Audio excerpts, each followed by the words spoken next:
बवाल उस वक्त मच जाता है जब परिजन रोशन यादव की हुई मौत का ठिकरा पुलिस पदाधिकारी पर ही फोड़ देते हैं और यह कहने लगते हैं कि रोशन यादव की मौत किसी बीमारी से नहीं बल्कि जेल के अंदर उसके साथ जो मारपीट किया गया है उसकी वजह से हुई है। तारीख 31 मई 2026 मधुबनी का रहिका थाना पुलिस एक 20 साल के लड़के रोशन यादव को आर्म्स एक्ट के तहत गिरफ्तार करती है, जिसके बाद उसे मधुबनी मंडल कारा भेज दिया जाता है और इसके ठीक 2 महीने बाद उस लड़के की मौत हो जाती है, जिसको लेकर पुलिस प्रशासन की तरफ से दावा यह किया जाता है कि रोशन यादव को कोई बीमारी थी जिसका इलाज के दौरान मौत हो गया। लेकिन बवाल उस वक्त मच जाता है जब परिजन रोशन यादव की हुई मौत का ठिकरा पुलिस पदाधिकारी पर ही फोड़ देते हैं और यह कहने लगते हैं कि रोशन यादव की मौत किसी बीमारी से नहीं बल्कि जेल के अंदर उसके साथ जो मारपीट किया गया है उसकी वजह से हुई है। उसके गले में फंदा लगाकर उसे मारा गया है, जिसके बाद यह सवाल उठने लगता है कि क्या वाकई जेल के अंदर मधुबनी के रहने वाले रोशन यादव को मारा गया है? क्या इस मौत के पीछे पुलिस पदाधिकारियों का हाथ है? कितनी सच्चाई है रोशन यादव के परिजनों की बातों में? आज के वीडियो में हम इसी पूरी बात को लेकर चर्चा करेंगे और आपको एक एक बात शुरुआत से बताएंगे कि इस पूरे मामले में हुआ क्या था। लेकिन उससे पहले नमस्कार, आप देखना शुरू कर चुके हैं स्वराज पोस्ट और मेरा नाम विष्णु है। शुरुआत से समझिए कि इस पूरे मामले में हुआ क्या था। पूरी कहानी शुरू होती है मधुबनी से। 20 साल का लड़का रोशन यादव को आर्म्स एक्ट के तहत एक मामले में गिरफ्तार किया जाता है। इसके पश्चात उसे न्यायिक हिरासत में मंडल कारा भेज दिया जाता है, लेकिन जेल जाने के करीब 2 महीने बाद उसकी मौत हो जाती है। पुलिस प्रशासन की तरफ से कहा गया कि रोशन की तबीयत अचानक खराब हो गई, जिसके बाद उसे इलाज के लिए अस्पताल लेकर जाया गया, लेकिन उसकी मौत हो गई।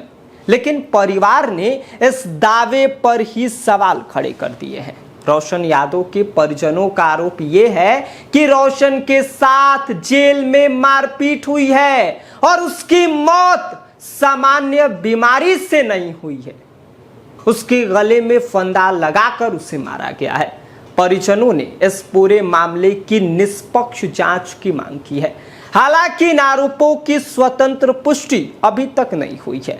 वहीं दूसरी तरफ अब इस पूरे मामले में राजनीतिक एंट्री भी होनी शुरू हो गई है। जनसुराज के संस्थापक प्रशांत किशोर शनिवार की शाम यानी कि कल बेनीपट्टी प्रखंड के परकौली पंचायत स्थित राड़ा टोल पहुंचे। वहां पर उन्होंने रोशन कुमार यादव के परिजनों से मुलाकात की। प्रशांत किशोर के गांव पहुंचते ही रोशन यादव के घर के बाहर लोगों की भीड़ जुट गई। तस्वीरें हम आपको स्क्रीन पर दिखा रहे हैं। वीडियो में प्रशांत किशोर जो है वो रोशन यादव की मां और बहन से बातचीत करते हुए दिखाई दे रहे हैं और पूरी घटना की जानकारी ले रहे हैं। परिजनों जो है वो भावुक होकर उन्होंने अपनी परेशानी प्रशांत किशोर को बताई और उन्होंने प्रशांत किशोर से गुहार भी लगाई है। परिवार की अपील ये थी कि आप ही हमारी मदद कर सकते हैं। प्रशांत किशोर ने उनकी बात सुनी और हर संभव मदद का भी भरोसा दिया है। लेकिन इस मुलाकात के दौरान रोशन यादव की बहन ने जो जो बातें बताई उसने पूरे मामले में कई सारे सवाल खड़े कर दिए हैं। प्रशांत किशोर ने जब रोशन यादव की बहन से पूछा कि जब आप लोग रोशन से मिलने जाते थे तो पुलिस वाले क्या कहते थे, इस पर रोशन यादव की बहन ने आरोप ये लगाया है कि पुलिस वाले उन्हें वहां से भगा देते थे और रोशन की हालत के बारे में कोई जानकारी तक नहीं देते थे। बहन के मुताबिक परिवार कई दिनों से रोशन यादव को ढूंढ रहा था। किसी तरह उन्हें पता चला कि रोशन यादव को रहिका थाना में बंद किया गया है। परिवार थाने पहुंचा, लेकिन आरोप यह है कि उन्हें वहां से जाने के लिए कह दिया गया, भगा दिया गया। इसी दौरान परिवार के लोगों ने पीछे से किसी तरफ रोशन को देखा और उससे मिलने की कोशिश की, लेकिन आरोप यह है कि पुलिस ने उन्हें मिलने तक नहीं दिया। अब सवाल ये है कि अगर परिवार रोशन को लेकर लगातार परेशान था तो उन्हें उसकी स्थिति के बारे में कोई जानकारी क्यों नहीं दी गई। इसके बाद परिवार के मुताबिक वे मौत से करीब 3 दिन पहले रोशन यादव से मिलने मंडल कारा गए थे।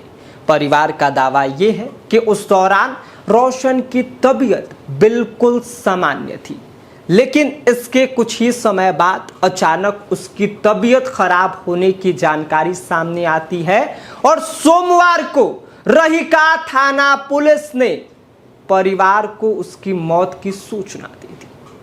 अब आते हैं उस मामले पर जिसकी वजह से रोशन जेल पहुंचा था। को बता दें कि रहिका थाना अध्यक्ष आनंद कुमार कश्यप के मुताबिक रोशन यादव के पास से हथियार बरामद हुआ था और पुलिस ने उसके पूर्व आपराधिक इतिहास का भी उल्लेख किया। यानी कि रोशन यादव की गिरफ्तारी की वजह को लेकर पुलिस का अपना एक पक्ष है, लेकिन मौत की वजह को लेकर परिवार और प्रशासन के दावों में बड़ा अंतर दिखाई दे रहा है। प्रशासन कुछ और कहानी बता रही है, परिवार वाले कोई और बात कर रहे हैं। दोनों तरफ से दो अलग अलग कहानियां दिख रही हैं। एक तरफ पुलिस प्रशासन बीमारी और इलाज की बात कर रहा है, दूसरी तरफ परिवार जेल में हुई कथित मारपीट का आरोप लगा रहा है। अब असली सवाल यही है कि रोशन यादव की मौत की वास्तविक वजह क्या थी। क्या मेडिकल जांच और पोस्टमार्टम रिपोर्ट से पूरी तस्वीर साफ होगी? क्या परिवार के आरोपों की जांच होगी? और अगर जांच में कोई लापरवाही या गलत कार्रवाई की बात आती है सामने, तो जिम्मेदारी किसकी तय होगी? फिलहाल इन सभी सवालों का अंतिम जवाब जांच के बाद ही सामने आ सकता है। प्रशांत किशोर की गांव पहुंचने के बाद ग्रामीणों ने भी मामले की निष्पक्ष जांच की मांग तेज कर दी है। आपको बता दें कि आसपास के बड़ी संख्या में लोग, महिलाएं और बच्चे रोशन के घर के आसपास जुटे। मौजूद लोगों की एक ही मांग थी कि रोशन यादव की मौत कैसे हुई है, इसकी पूरी जांच हो और सच्चाई सामने आए। अब इस पूरे मामले में आगे क्या कार्रवाई होती है, जांच किस दिशा में जाती है और रोशन यादव की मौत की असली वजह क्या सामने आती है, इस पर ही सबकी नजरें टिकी हुई हैं। बाकी आपको क्या लगता है, रोशन यादव की मौत कैसे हुई होगी? इस पर आपकी क्या कुछ प्रतिक्रिया है? अपनी राय हमें कमेंट कर दीजिए। बाकी आप देख रहे हैं स्वराज पोस्ट और मेरा नाम विष्णु है। गोल, जहां 28 वर्षों के सफर में 18,000 से भी अधिक छात्रों ने डॉक्टर एवं इंजीनियर बनकर सफलता की ऊंची उड़ान भरे हैं, जहां साधारण छात्र भी बिहार एवं झारखंड टॉपर बनकर बड़ा इतिहास बना रहे हैं। दूरदर्शी शिक्षाविद श्री विपिन सिंह के मार्गदर्शन में मेडिकल एवं इंजीनियरिंग के लाखों छात्रों के लिए आशा की किरण के रूप में गोल, द रिजल्ट फैक्ट्री